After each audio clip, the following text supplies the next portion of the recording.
Yeah, I went in. I didn't want to look like old Grandpa Joe. Welcome, everybody, to the Cincinnati Bengals Weekly Show on the Grueling Truth Sports Network. The Cincinnati Bengals Weekly Show is brought to you by Replenishing Care. Make sure you check them out at rcandt.com. I am your co-host for the Cincinnati Bengals Weekly Show, Mike Goodpaster. Usually we have Ty Robbins here, but he had a family commitment tonight, so he has to miss the show.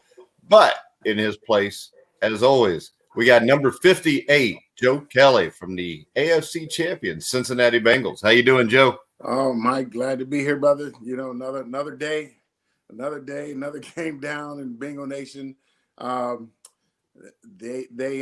started off awesome, man, and somehow again we figured what not to do on both sides of the ball. We always talk about making adjustments, and Indianapolis definitely went in at halftime and made adjustments to counter what we were doing. And once again, once they made the changes after halftime, and we seen what they were trying to do to us with the hurry up offense. There was nothing that we changed in order to counter what they did, and they made Phillip Rivers look 10 years younger again. Phillip Rivers, has had a great career, but we had him flustered the first half, and we allowed him to get on a roll, man. And once he got on a roll, there was no stopping him. So, unfortunately, it ended up the way I thought it was going to end up, Mike. But we somehow, we can't find a way to win. The teams that stay competitive, they find ways to win. You have to play 60 minutes. We played 30 minutes. We had a really good play. Lucky bounce early in the game, and we rode that momentum that we had initially, and then we just came out. We came out totally flat. We came out as though that we were 4-0, 4-1, and we had the game in the bag, and Indianapolis took it to us in the second half. Yeah, and when you look at this, my biggest takeaway is, number one, A.J. Green was back. He looked like A.J. Green was at 90 catches, or 9 catches, like 96 yards, something like that. Yeah. Looked a lot better. My question is this. I know everybody wants to rip on John Ross, but why does Mike Thomas play over him? I still think John Ross, you got to see if you got something with him. He's paid through the end of the year. Why not find out if he can play or not? And I still don't think they use him right. Yeah, well, I mean, use him right. Mike, hell, use him at all right now. Use him. He's been deactivated, and so you don't really know. He had to leave camp prior to the season beginning. His son had I believe COVID. He went there, came back, tried to play himself back in shape. So I don't know if he was inactive because he was still trying to play himself into shape, or they're just done with him. And if you're done with him, why activate him? If you're done with this kid, and if you're trying to get something out of this guy that runs 4-0, wouldn't you say, well, here, let us put in a couple plays, let's put a couple 9 routes, and try and see if we can, get some trade baits. Try to see, hey, the guy's still young. Still, should have a lot of tread on his tires. But it's just this team. I said this coaching staff. You don't know what they're trying to do. Neither do they, Joe. How's that? Neither do they. Yeah. So I said prior to all the other games, I seen they were game planning not to have AJ one of the main focus. What changed? He was targeted. You were throwing the ball to him, and he was making plays like we know AJ can do. So you seen a guy who was getting his swag back. He had that walk. He was excited about getting involved, being involved in the game plan. And as a result, you got an AJ Green effort. And in the catches and yardage, and I still think he has something in the tank. And right now, we need to try and utilize everything we got, man, to continue to help the growth of Joe Burrows. Yeah, the other thing I took away from this, the defensive line is a mess. In the offseason, it looked like you were going to have Geno Atkins, Mike Daniel, and DJ Reader. Now 2 are on IR. The other is on a pitch count for some reason. And the Bengals' week 1 defensive line was Dunlap, Reader, and Daniels. Week 7, the starting line was Amani Bledsoe, Christian Covington, Xavier Williams, and Carl Lawson. That's just not going to win you football games in the NFL. That's not a dominant college defensive line. Period. You can say what you want. That's not a dominant college defensive line. I think in college they might be all right, Joe. Yeah, they might be. I said dominant. Yeah, obviously, all right. Dominant, no. You know, you see, for whatever reason, I don't know if you're trying to stir something in the locker room, or you're trying to show the younger guys, your guys, that you have control. What message are you trying to send by benching Dunlap and not starting Geno? Both guys are healthy right now, as healthy as you can get. If they are hurt, I don't know anything about it. But what message are you trying to send? You know, right now, you see a coaching staff that's in disarray. A coaching staff, I don't know if they, thrown in the white flag, but it's to me, the epitome of this coaching staff is when they kick the field goal when they're down 27-0. You know, there's a couple seconds, and you kick a field goal for what? Moral support or whatever. You know, you're down, you lose, you keep fighting. You know, you give up. So I think really, I don't think I really can say it on air, but I think this coaching staff is a bunch of start with P and end with Y.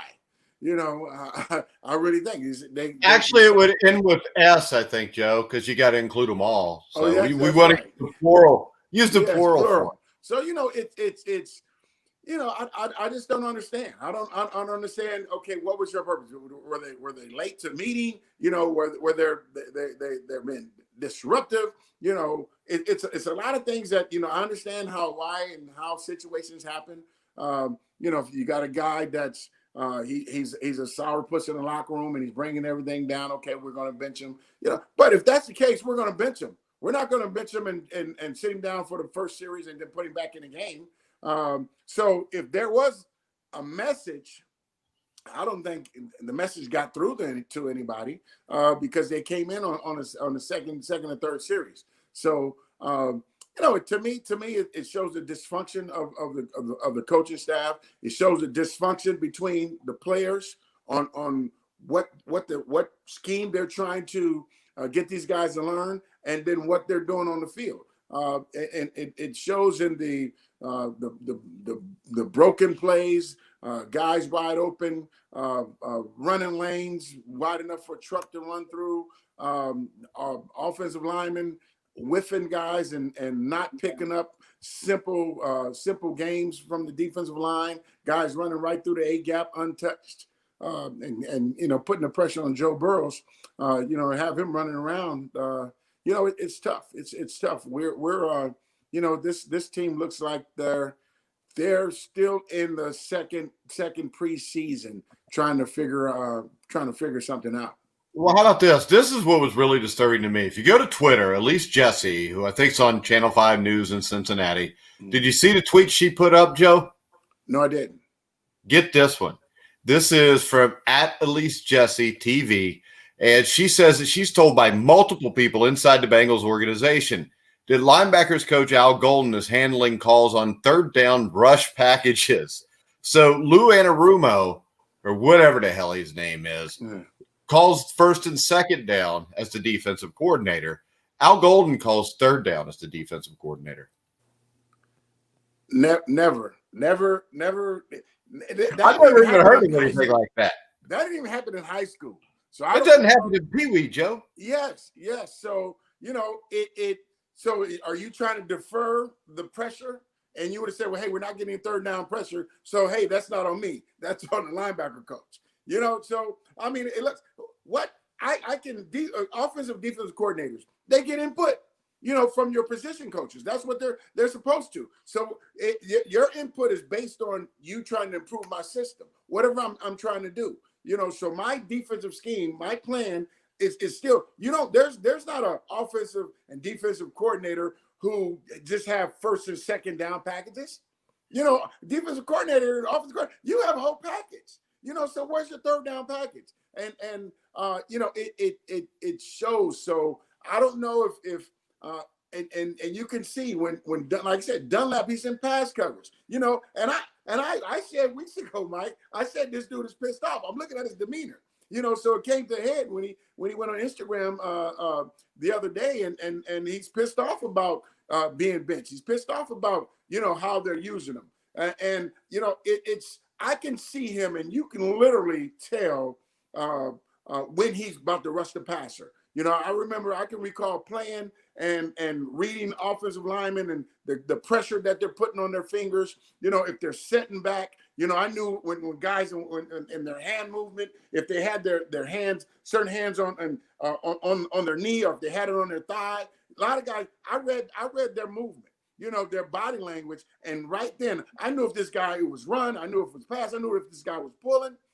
So you read those things, and you can tell. And then you can tell when he's not happy with the call, because he's just, he's ho-hum, goes to the line of scrimmage, because he knows he's going to two-gap the guy. The running back comes his way. The first guy coming, he has him, and he has to cover him in the flat. If he does a real route, he has to do the real route. He'll go out and up. So I see, a lot of confusion, Mike. Yeah, and if you look at this, Al Golden is probably the most experienced coach on the staff. He has extensive coaching background.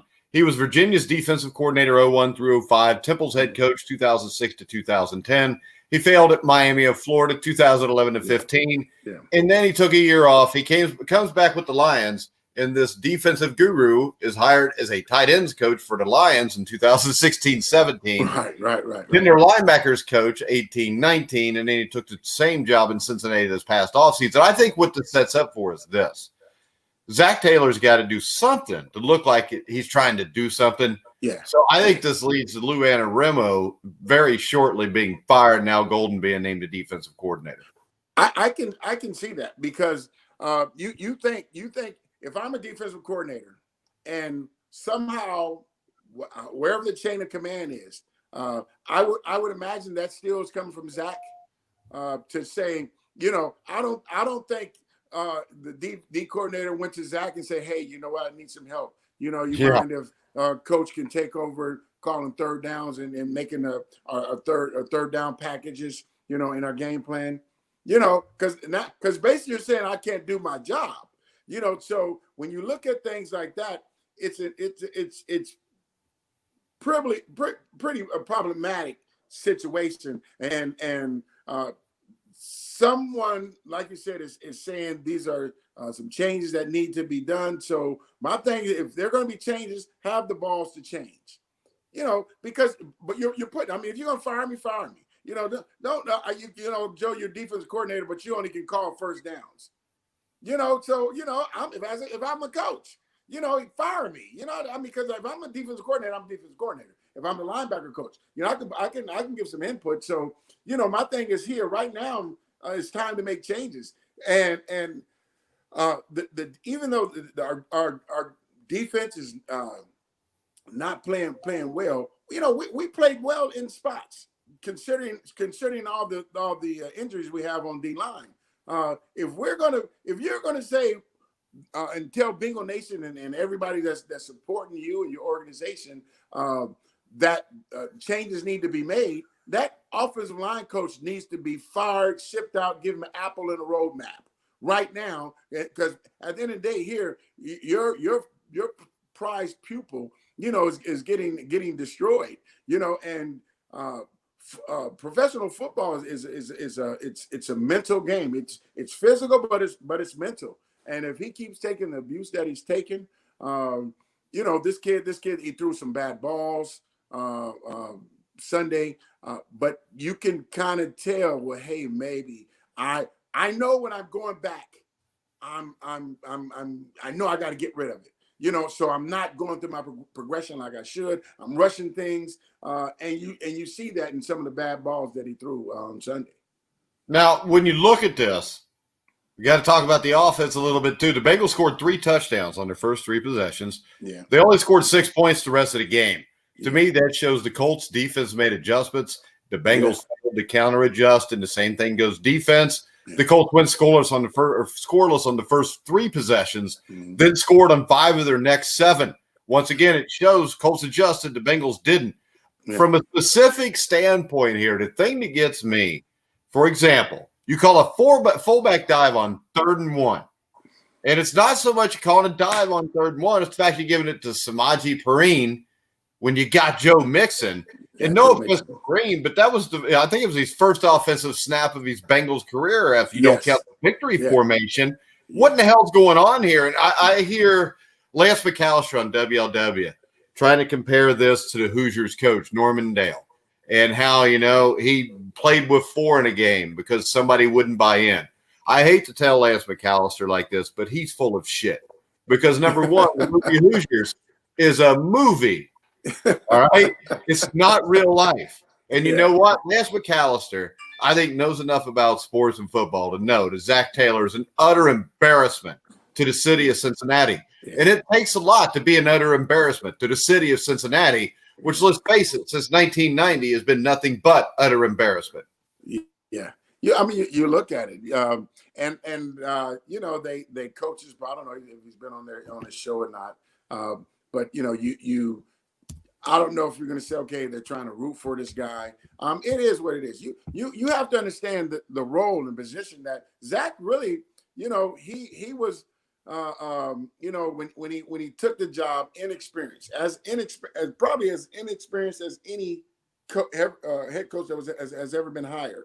He was more inexperienced than Dave Shula even. Yes. And then you bring on a very inexperienced defensive coordinator who's never been a defensive coordinator, at any level, so you look at that and you put those pieces together and you're seeing the evolution of that coming together. There's coaches. I don't say, hey, every person who wasn't a head coach prior to being named a head coach didn't have success, because we know that's not true. Yeah, but they're usually at least coordinators. Yes, they'll be coordinators, because you're talking about game planning. You're talking about studying, film study, other teams' tendencies, knowing how to attack them. So you look at, the coaching staff from the Indianapolis Colts, they're down. They get hit the mouth, get hit the mouth right away, down 21-0. So here it's like, okay, here, let's settle down, because they could have went into a panic mode. Let's settle down. Let's see what we can do. And here offensively, let's speed the game up, because we see how we can attack this team, and we've seen how other teams who sped the process up, how they were effective against our defense. And the first time they went, they sped up the process, the game plan. We didn't come back the next series. We didn't do anything. We didn't make it, and they kept going. The next series, so these guys scored three times in a row, 4 times, so we actually made absolutely zero adjustments to the adjustments that they made. And a lot of it, you're not having to change your whole concept of what you're doing. You can see, okay, here, how are they trying to attack us? If they're trying to attack us here, we have to get our calls in quicker. So this is what. So in the interim, while you're on the sideline here, this is how they're attacking us. Okay, here, let's go to this package. Here, strong safety, middle linebacker, you get together here. If they come out, we're going to call 2 plays in a row. We're going to run this. And we know the formations. We understand, because we practice against the spread offense, the hurry up offense. So we have set of plays that we practice all week against this offense, this style, and you go in and you just totally either are inept, or you totally forget the game plan, or forget how you were supposed to play against this style of offense, and it goes to show you the experience of this coaching staff, man. Yeah, or lack of. Well, All right, Joe. The Cincinnati Bengals will play the Cleveland Browns this week. You going to the game? no, no, Good no, choice, Joe. Good no, choice. man. It's no. So it's at the end of the day, okay, here we want them to win. Uh, we did WOW. Joe Walters worked for WOW, so we had a Legends luncheon Tuesday. So it's myself, Max Montoya, and Jimmy Breach, and we're just it was a Q&A talking about the players, the temperament. There's confusion in the locker room. It's out there. There's a lot of dissension amongst the players and the coaching staff.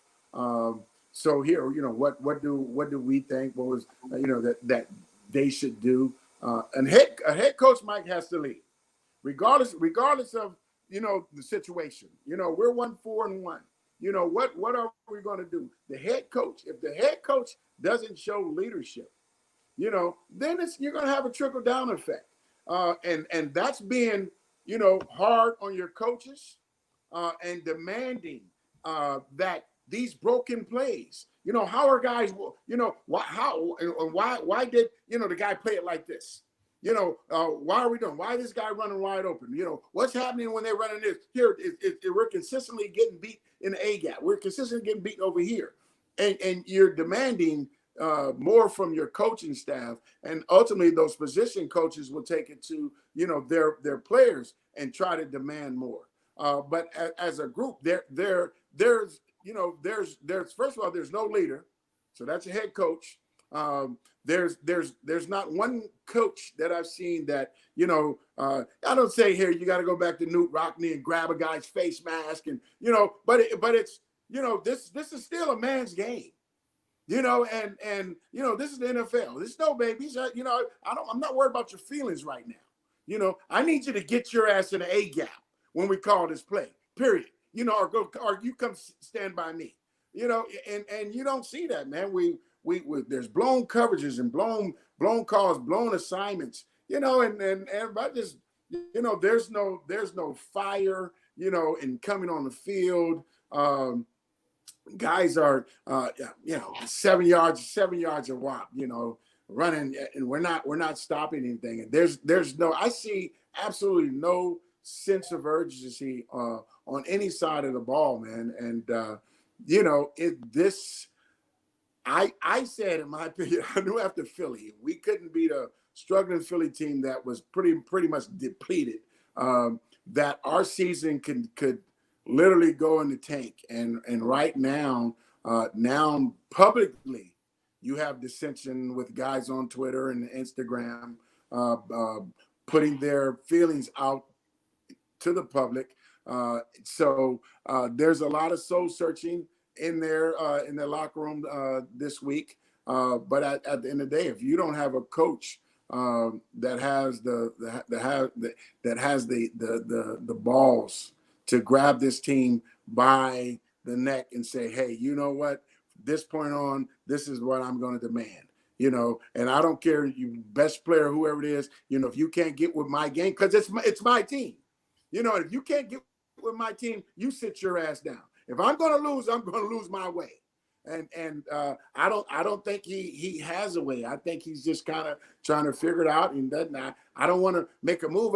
You keep signing guys off to this practice squad, but you're not making any changes. You're not here in anybody's face. You're not making any changes. You got players. Like you said, we talked about John Ross using and see what you got. If you don't have anything, oh well. So it's probably pretty problematic down there, Mike. Yeah, still got to play the Steelers twice and the Ravens again. And this Cleveland game, Joe, they like to run the ball. The Bengals have no D-line. Yeah. The Bengals are going to probably try to blitz them to stop the run. That won't work, just like it didn't work in Indianapolis. Baker Mayfield looked like shit last week. Let's face it. He's probably going to ball out this week, just like Phillip Rivers did. He's playing us. Bengals seem to have that effect on quarterbacks that aren't that good. The history of the Bengals, I remember this, Joe, and I got to know Mark Malone a little bit, the old Pittsburgh. Pittsburgh. He's been on the show a few times. Yeah. And we used to laugh because he said, you know what, playing the Cincinnati Bengals in like 1984 and 85 saved my job because he said I put all my numbers up in those games. Yeah. Now, if you remember 1986, you're on the team. Bubby Brister comes out of nowhere. Yeah. And he lost to y'all on Monday Night Football, but nobody ever heard of Bubby Brister. He played pretty well there. So the Bengals seem to have that effect on quarterbacks. And Phillip Rivers looked like he was a 24-year-old rookie last week. Oh man, you allowed a guy who has 2 cement blocks in both shoes to look nimble and agile and step up in the pocket and step around the pressure, and make plays all over the field. He was making plays all over the field. And it's just I still say it's coaching. It's coaching. Whatever they're trying to teach is not, the players are not learning it. And you there's no continuity. We talked about Max Montoya and Jim Breach. We talked about Joe Walters. We talked about the continuity we had, the brotherhood we had, how we would, after games, after practice, we would all get together, and the bond that we had. Because we to this day, even Max said it, to this day, from that '89 Super Bowl, more than half of that team is still here, and we still get together all the time, whether or not it's golfing events, bingo events, family events, still to this day. So anything, when you see teams that have success, they have that camaraderie, they have that close tightness. I can pull your card. I can say, come on, man, let's go. I can tell, hey, when I'm going to, if I'm going to go to practice, I'm practicing hard, and you're lollygagging, come on, man, let's go, let's get this work in. We got Steelers this week, so it's that kind of, you're not afraid to hold each other accountable. Reggie Williams, my guy, my mentor. But it was no matter how much or how close we were off the field, he held me accountable if I blew us an assignment, right there on the field, so it was something like, Joe, what, okay, I got, let's go, I got it. So, it's that, it wasn't in a disrespectful way or anything like that. Here, man, this is what we got to do. This is a game plan, and you have that close knit, and this team obviously doesn't have that. You don't see guys walking off the field alone. Guys sit alone. There's not a lot of talk about it. You can kind of see the frustration on Joe Mixon's face.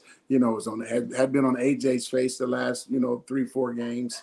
I think he was excited about how he produced, and I think more than anything for AJ, it was I show you that I still can play at a high level in this game if I'm asked to do so, if I'm targeted. So my God, I have no idea where we go from here. But I see this season being worse than last year, and it was it's pretty hard to do that. I think they might win another game more than last year just because of Joe Burrow. But I think there's more talent on this team, which makes it even more disappointing. And my hope is this. I mean, I know they're never going to hire an Eric Bieniemy because, number one, he's not going to be stupid enough to make his first head coaching job in Cincinnati.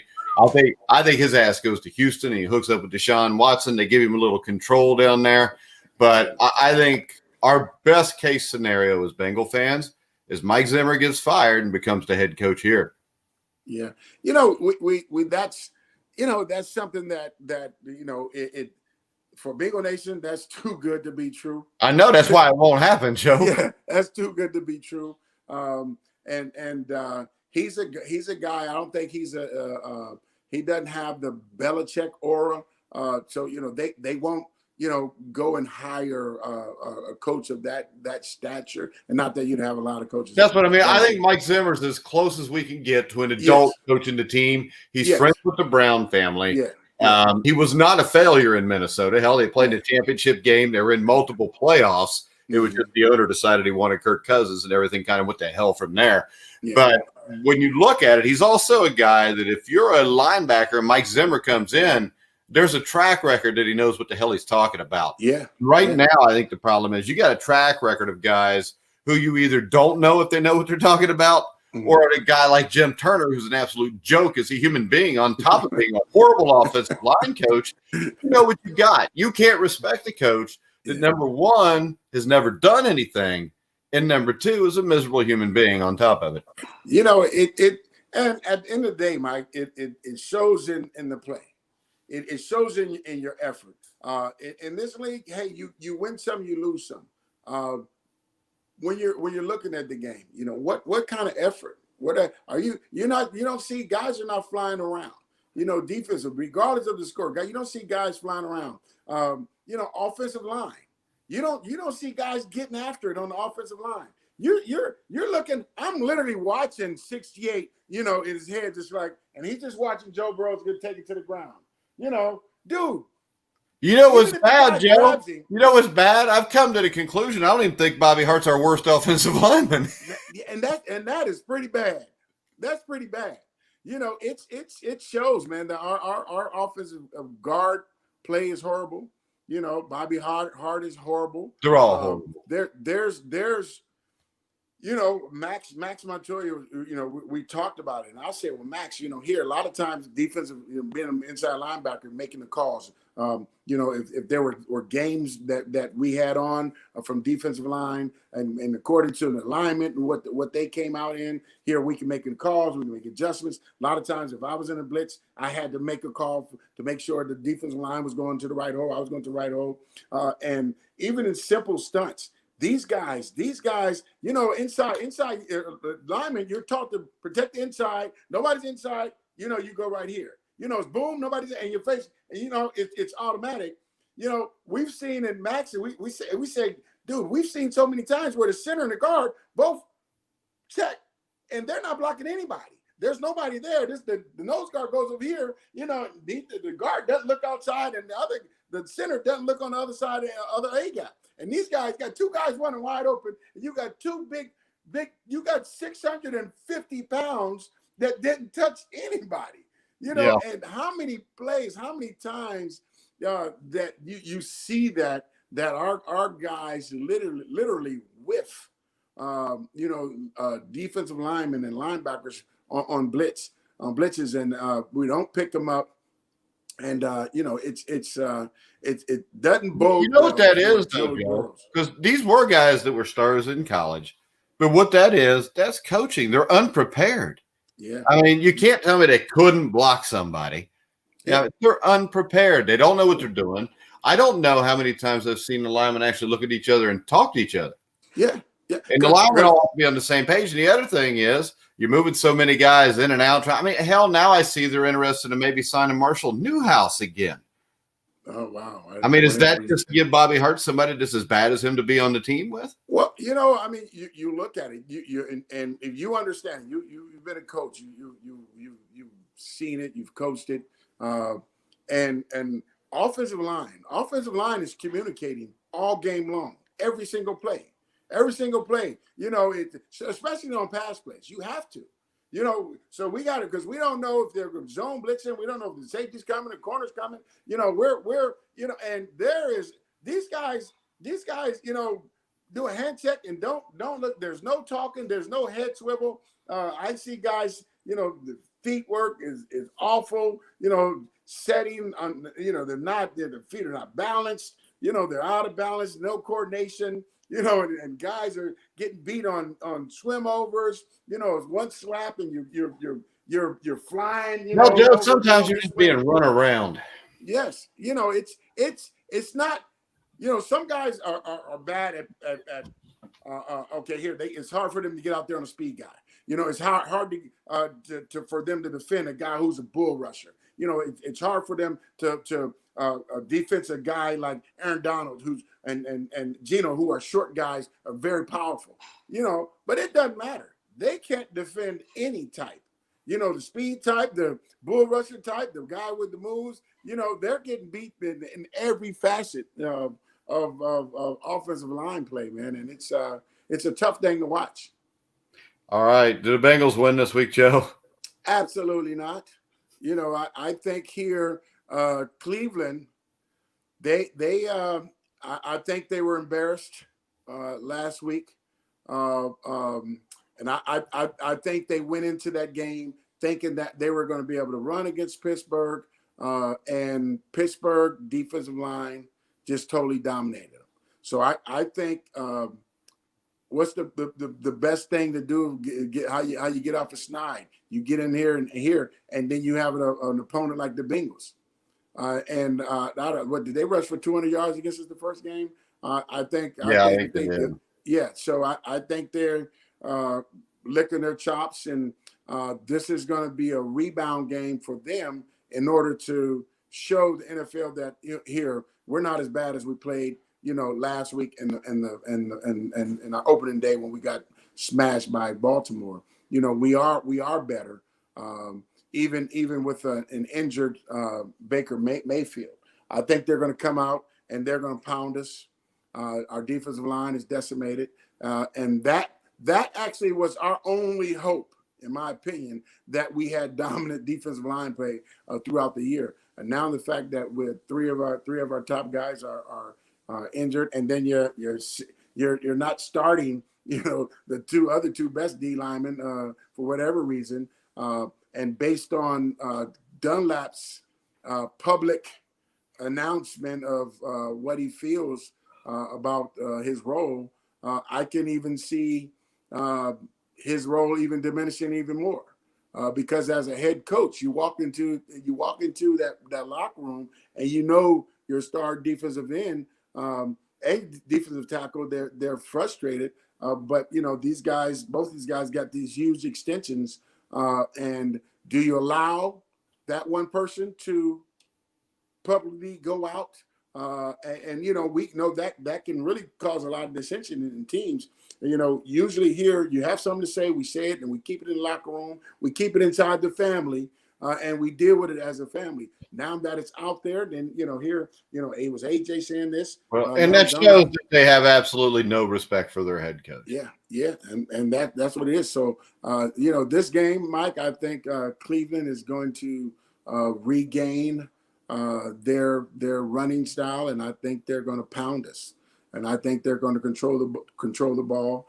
Well, don't forget this, Joe. With no defensive lineman, don't be surprised if Baker Mayfield goes off on us too. He's got Odell Beckham Jr., and they both had a really bad game last week. Yeah, and Odell Beckham just got banned for 2 years from LSU. He can't be on LSU's sideline for 2 years. What did he do? I didn't even see that. I saw something about it. Were you seeing in the championship game? He was on there, and after the victory, giving out the money. He was passing out money. We don't want college kids to get money because we all know that the coaches don't make that much, and the schools don't get anything. The guy he passed out. I passed out a couple $100.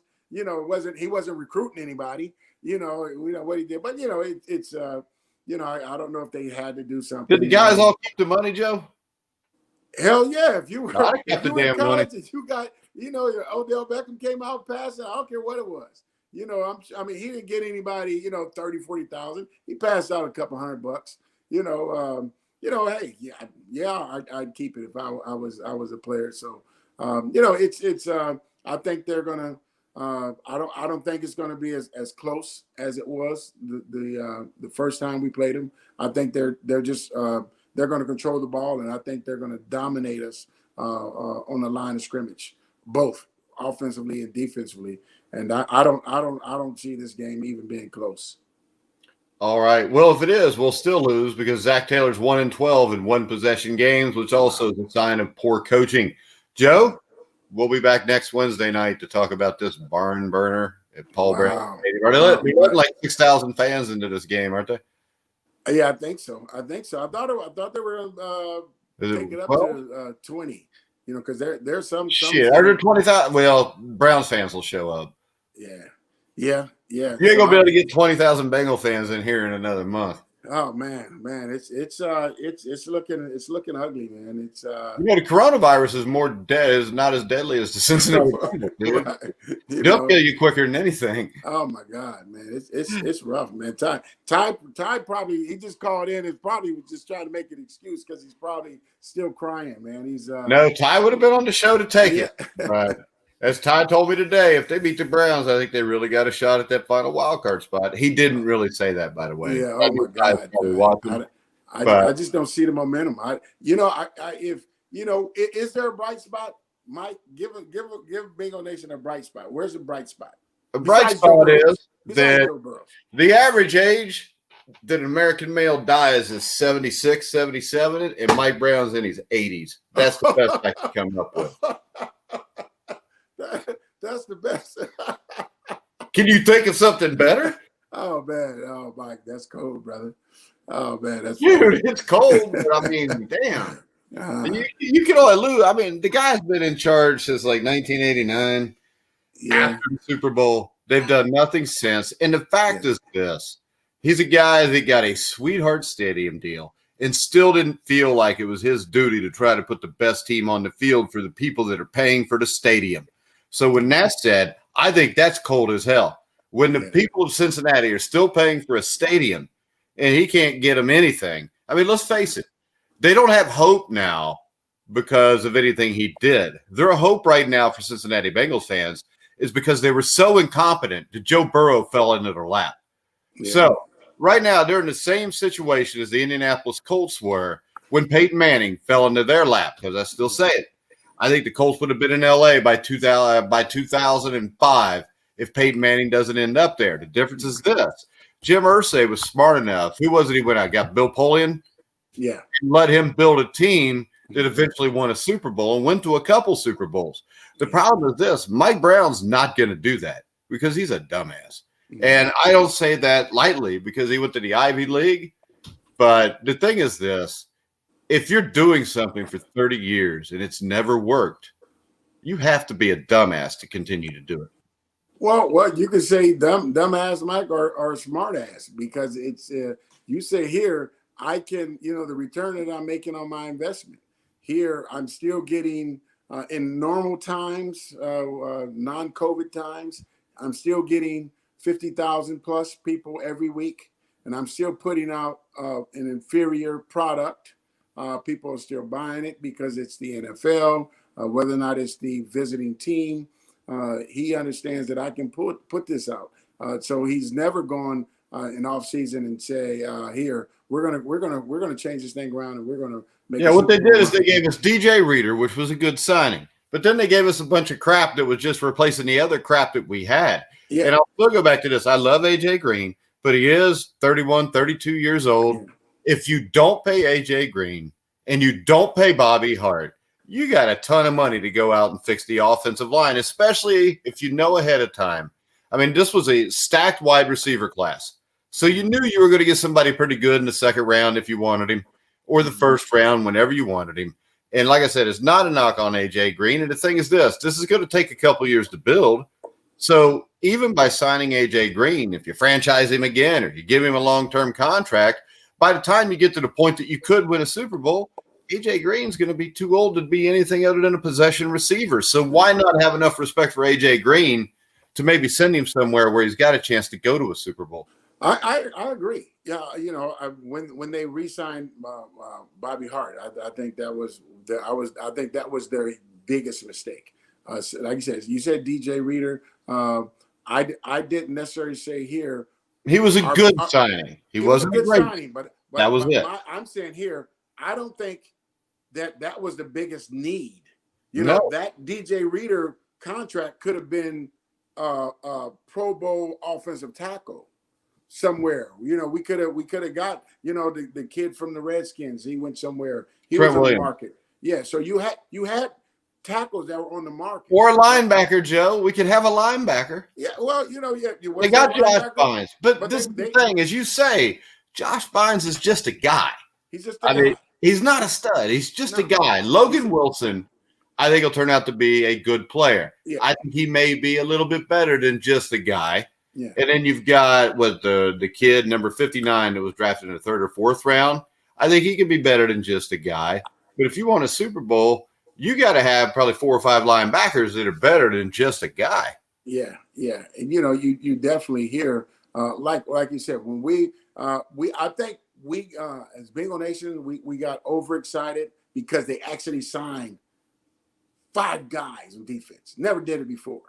But the guys, like you said, we were replacing guys. Yeah, the only possible upgrades were guys we drafted, and that's a crapshoot. Yeah. So you're looking, and then you're looking at you think about Von Bell, and you think about the pedigree, being an Ohio State guy. We signed both starting Minnesota Vikings, both starting corners. And these guys, they made plays, but here their play it's nothing outstanding. It's nothing that is blowing you away and say, hey, these guys are making play. Hey, Jesse Bates is you can say Jesse Bates is the best guy on our defense right now, and I think he's made strides. Yeah, he's a good player, but the thing is this: you can't do it with just one good player. No. Geno's getting older. You know what? If you don't want Geno and you don't want Dunlap, see if you can get a couple draft picks for him, because that's the only way you can build the mess that they've got now. If you're not going to go out and get free agents, and I mean, if you're not going to play them, get something out of them.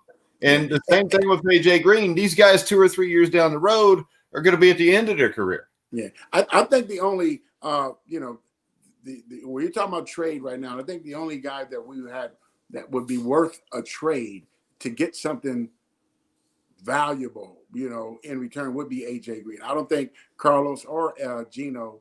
I think Geno or Carlos could. I think Geno could get you a 4th round pick. Yeah, we have something 4th, 5th round. Okay, but there's nothing wrong with that, because the teams that are really good are the teams that kick ass when they draft 3 through 7. The New England Patriots are a perfect example of that. Yeah, but the New England Patriots are coached by Bill Belichick. Bill Belichick. You see what I'm saying? So these guys are. That's not the biggest difference, though, Joe. The biggest difference is the Bengals do their picking with Mike Brown. Yeah, and you're not molding those guys. When Tom Brady was there and they were on the Super Bowl run, their offensive line. These are all mid-round picks. They didn't have a bunch of first-round guys. That's Karnecki, who was a hell of an offensive line coach. They didn't have Jim Turner, who likes to sexually harass women and sexually harass gay people, and not generally fail miserably as a coach. That's what the Bengals hired as an offensive line coach. So I didn't know Zach Taylor when he hired him. But when he hired Jim Turner, I knew this stuff was done before it even started. Yeah, it's unfortunate because we all talked about Max Montoya and Jim Breach. We talked about the talent that they have. There is talent in positions. Like you said, you got John Ross. You spent the 9th pick on him. Now you have him active. You don't play him one play. My thing is here. You have them. You line up in. Line up and spread. He's not going to garner the top corner. AJ, they're going to put the top corner on AJ, and then they're definitely going to put a guy on Boyd. So now you got T. Higgins. Now you have possibly a safety guarding T. Higgins or John Ross. Yeah, but you got to have time to throw him the ball, Joe. You know what? Hey, some guy that fast, you come in 3-step drop and you throw it up. And you let him run under. But they're not going to do that because that's not Zach Taylor's offense. He wants to do everything like Sean McVay. Yeah, I mean, he got the job because he knows Sean McVay. Yeah, and basically that's why. But it's tough, and we can. Hey, I hung out with Urban Meyer once for like a half hour. Does that mean I should get the coach or be the next coach at Ohio State? Right. That's the same damn thing. Yeah. So it's tough, man, and. We don't want to be Debbie Downers to Bengal Nation, but at the same time we have to be realist about what it is and the product that they're putting out. When they signed Bobby Hart, that pretty much solidified Joe Burrow's rookie. Well, I mean, when Jim Turner said he was the most underrated offensive lineman in football, that solidified it. And I'll tell you what, Joe, I think Debbie Downer would be a better head coach than Zach Taylor. Well, yeah. Well, here you couldn't do any worse, man. You couldn't do any worse. And then he's managing right now to. This is a team that could easily be 4-2 right now, and we'd be Yeah, all excited. yeah. I mean, you look at it. Cleveland game could have won. Philly game we should have won. Indianapolis The should have Colts, wone. the You look at, Chargers, yeah, the Chargers. the Browns. That was Hell, we could be 5-1 right now. yeah, and I think we would still have a lot of the same criticism because here you're talking about the Chargers came down to one play. That's a judgmental call that the ref didn't have to make. We win the game. You look at Philly here. We stop, make one third down stop, fourth down stop.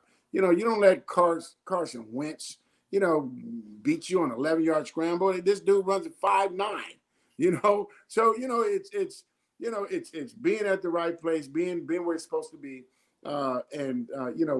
we easily could have been 5-1. That being said, there still are just huge holes, and all over our entire team. D-line, linebackers, which ultimately affects the defensive back play. If we're not getting any pressure, if they're able to stay, I don't care who you got back there.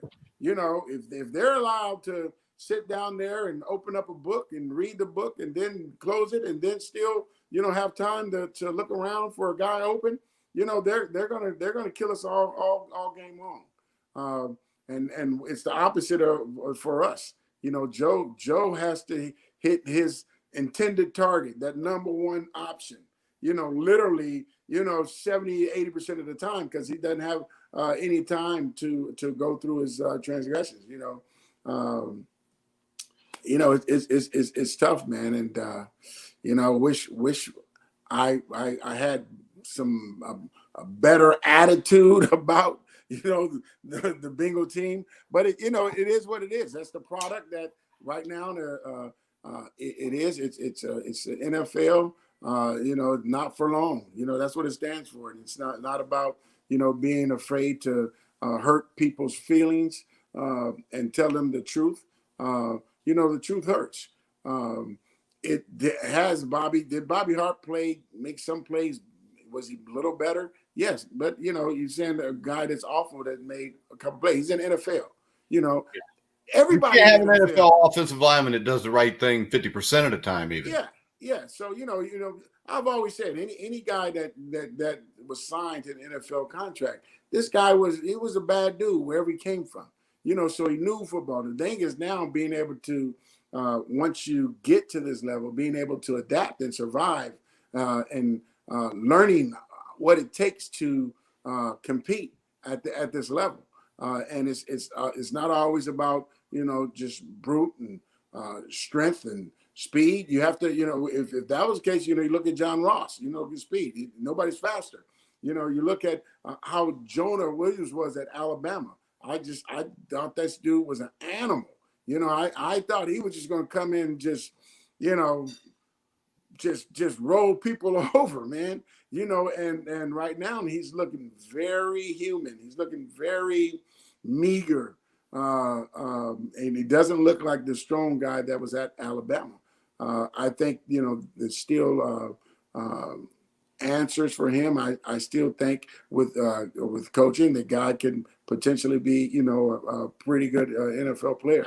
But I think that's going to take them bringing in an experienced offensive line coach and show him and teach him, better techniques. All right, Joe, we're going to wrap it up so you can watch your Dodgers try to do what the Lakers did the other night. Man, we're getting spanked right now, Mike. What's the score? So 5-0. 5-0, bottom of the fifth. That's all right. I'm cheering for the Rays anyways. Yeah. They remind me of Cincinnati. They don't spend no money on their team. The only difference is they win. Yeah, they're starting pitchers. Actually, I lost interest in baseball about 1994. But yeah. So go Dodgers. What the hell? It'll make you go happy. Dodgers, baby. Go Dodgers. All right, Joe, we're going to wrap it up. We'll be back next Wednesday night at 9. Ty Robbins will be back with us. But until then, for Joe Kelly, I'm Mike Goodpaster. You've been listening and watching to The Grueling Truth, where the legends speak.